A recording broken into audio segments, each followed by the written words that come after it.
De volta às nossas aulas e agora para discutir a questão das linguagens, interações e mediações e relações na escola.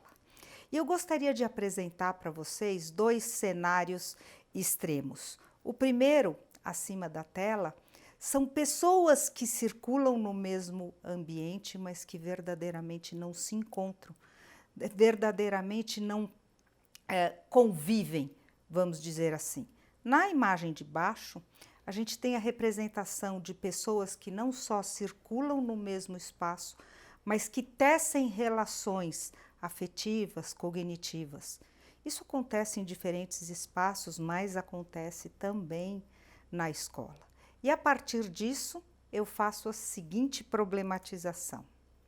Como as interações, mediações e relações interpessoais afetam o processo de aprendizagem na escola? Eu diria para vocês que depois de tantos assuntos que a gente conversou, tantos temas que a gente considerou ao longo desse curso, dá para tirar uma conclusão bem interessante que perpassou toda a nossa conversa, que é a ideia de que a gente precisa usar as linguagens para ensinar as linguagens. Então, as linguagens são meios e metas. E para falar disso, eu vou destacar aí 5 pontos fundamentais: as condições de aprendizagem, as práticas de ensino, os focos de ensino, as reconfigurações do trabalho escolar e, por último, os sentidos da construção do saber. Vou pensar cada um desses aspectos para que a gente possa compreender melhor como que as linguagens circulam na escola e como elas podem estabelecer relações para melhorar a possibilidade de ensino, mas também de convivência na escola. Começando pelas condições de aprendizagem. Aí o professor tem que levar em conta a pluralidade e a singularidade na construção do conhecimento. Pluralidade, porque a gente tem que considerar muitos aspectos, e singularidade, porque a gente tem que pensar que para cada aluno isso é único. E quais são os aspectos aí fundamentais que determinam, que dão forma a essas condições de aprendizagem? Em primeiro lugar, os saberes prévios. O que é que o aluno já sabe?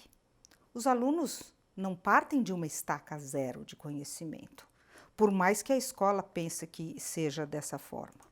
Em segundo lugar, os valores sociais relativos ao saber. Como é que este aluno vislumbra e valoriza a questão do saber? Em terceiro lugar, as experiências vividas ou negadas. A gente sabe que aquilo que o sujeito vive no seu dia a dia e aquilo que lhe foi negado pelas condições sociais fazem a maior diferença no todo o seu percurso escolar. E isso o professor tem que levar em consideração para oferecer oportunidades justamente para aqueles que não tiveram. Um outro aspecto é o modo de se inserir na sociedade. Como é que essas crianças circulam no seu próprio ambiente? Como é que eles atuam no próprio ambiente? E isso é importante para construir uma ponte entre a vida social e a vida escolar. Um outro aspecto é a disponibilidade para se lançar ao conhecimento. Sim, sabe por quê?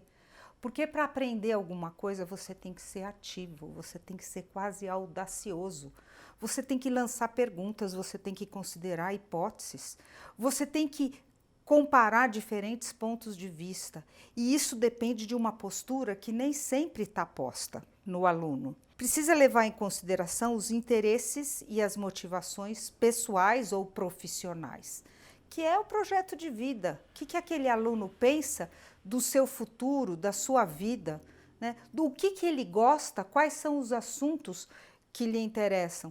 Eu já vi muitos professores falar, eles não se interessam por nada. Mentira, mentira. Né? O professor tem que saber considerar os interesses dos alunos para poder justamente fazer essa mediação, essa ponte entre aquilo que ele sabe, que ele quer, que ele valoriza, que ele precisa e os saberes escolares. Mais um aspecto são as formas e as interações sociais. Como que ele se comunica no seu ambiente original e como ele traz esses mecanismos de comunicação para a sala de aula. É um modo submisso? É um modo autocentrado? É um modo que respeita o outro? Então, tudo isso todos esses fatores são aspectos que merecem a consideração do professor. Tá? Depois tem um aspecto muito importante que é o vínculo com a escola ou com a professora ou o professor. Será que esses alunos se sentem acolhidos pela escola? Eu vou dizer para vocês que eu trabalhei em vários projetos de fracasso escolar e um dos primeiros aspectos que eu notava nestes alunos marginalizados pela escola era a falta de vínculo.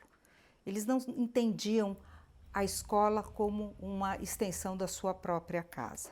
É preciso considerar também a representação que ele tem da escola e da aprendizagem. Como é que ele vê a escola no contexto da sua vida e qual é o valor que ele dá para a aprendizagem? Finalmente, é preciso considerar a autoestima e a autoestima escolar. São coisas parecidas, mas um pouco diferentes. A autoestima é a valoração de si mesmo. E a autoestima escolar é como ele se vê dentro da proposta da escola.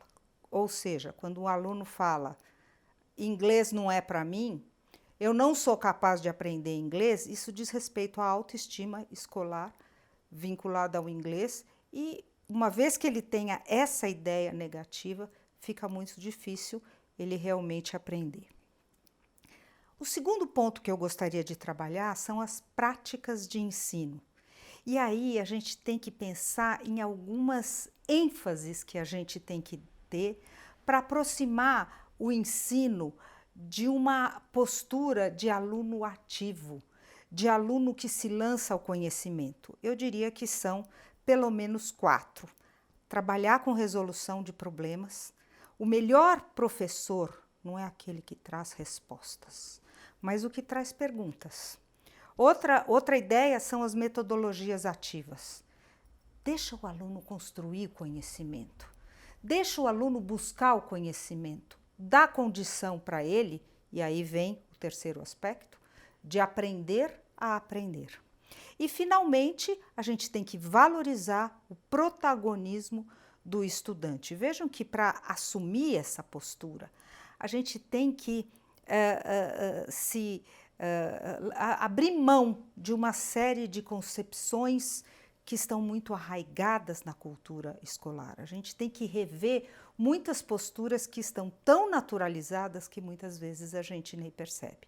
Eu diria que tudo isso tem que conviver dentro de dinâmicas, tá? Que com diferentes ênfases ou de diferentes formas circulam a partir desse esquema aqui. Tem uma situação problema, eu levanto hipóteses, eu saio para pesquisa, eu proponho debates, confrontos, ideias, testagens, experimentações, encaminhamentos, revisão do problema. Então veja que a gente tem um ciclo interessante que a gente pode partir de perguntas, promover situações de busca e de troca de informações, a partir das quais a gente pode vislumbrar encaminhamentos e, inclusive, fazer mais perguntas. Aí tem um questionamento típico. Os professores sempre me perguntam isso. Nossa, Silvia, está complicado, a gente tem que prestar atenção em tanta coisa, nas condições de aprendizagem, nas ênfases, nos conteúdos. Como é que eu faço isso?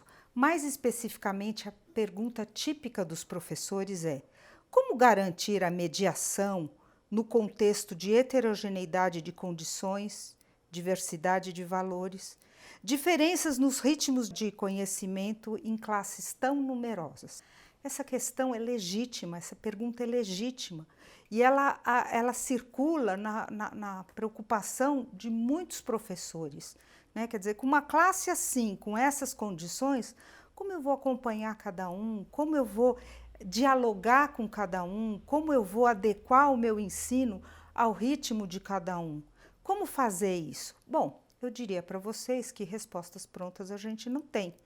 Mas tem uma luz no fundo do caminho aí que dá algumas diretrizes para a gente. O professor que normalmente pergunta isso, ele está vislumbrando este modelo de aula. Um professor centralizador que dá um pacote de atividades X, Y ou Z, para o grupo de alunos. Então, as mesmas atividades para o aluno 1, 2, 3, 4, 5 e por aí vai. E aí sim, quer dizer, quando ele assume essa postura tão centralizada, fica difícil dele ter um olhar para cada um. A dica que eu posso dar é justamente descentralizar o trabalho escolar.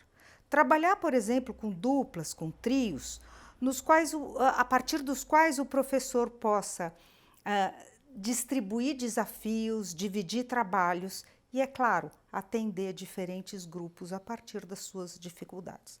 Essa não é a única diretriz, mas eu acho que é uma diretriz importante e que nos remete a repensar até a reconfiguração da escola. O terceiro ponto que eu gostaria de apresentar para vocês são os focos de ensino. E aí, o que aparece nessa imagem são várias palavras muito comuns no debate educacional, mas nem sempre bem compreendidas e nem sempre bem compreendidas nas suas relações. A gente tem os saberes, as habilidades, as competências e os valores. Vamos lá. Os saberes, se a gente estivesse falando, por exemplo, da educação física, do futebol, saber em futebol é você conhecer as regras, sem o que você não joga futebol.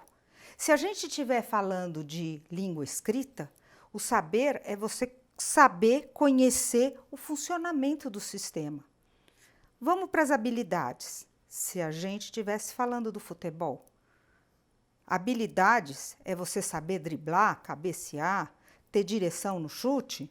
Se a gente estivesse falando da língua portuguesa, as habilidades é justamente você poder conhecer como construir uma proposta discursiva, como usar aquele seu saber sobre a língua para construir uma ideia. Vem depois as competências.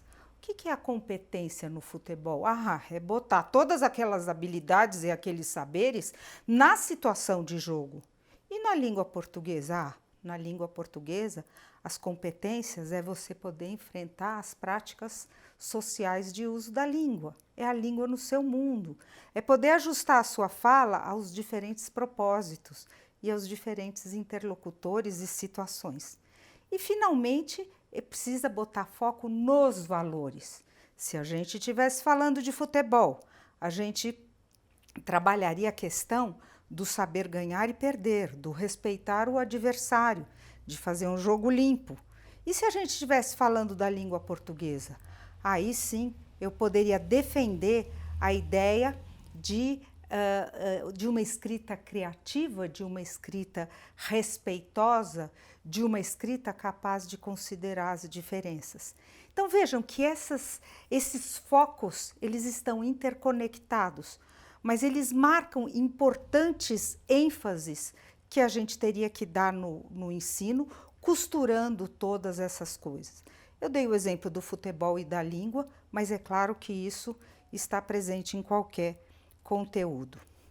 No que diz respeito ao quarto aspecto, que é a reconfiguração do trabalho escolar, o que eu diria para vocês é que a gente tem que articular o plano externo de revisão dos espaços da escola, criar espaço para estudo, criar espaço para debate, criar espaço para atendimento do professor-aluno, quer dizer, a estrutura física da escola tem que ser reconfigurada para melhor atender e para favorecer a aprendizagem. Mas também tem o plano interno, que no fundo é promover diferentes frentes de trabalho cognitivo.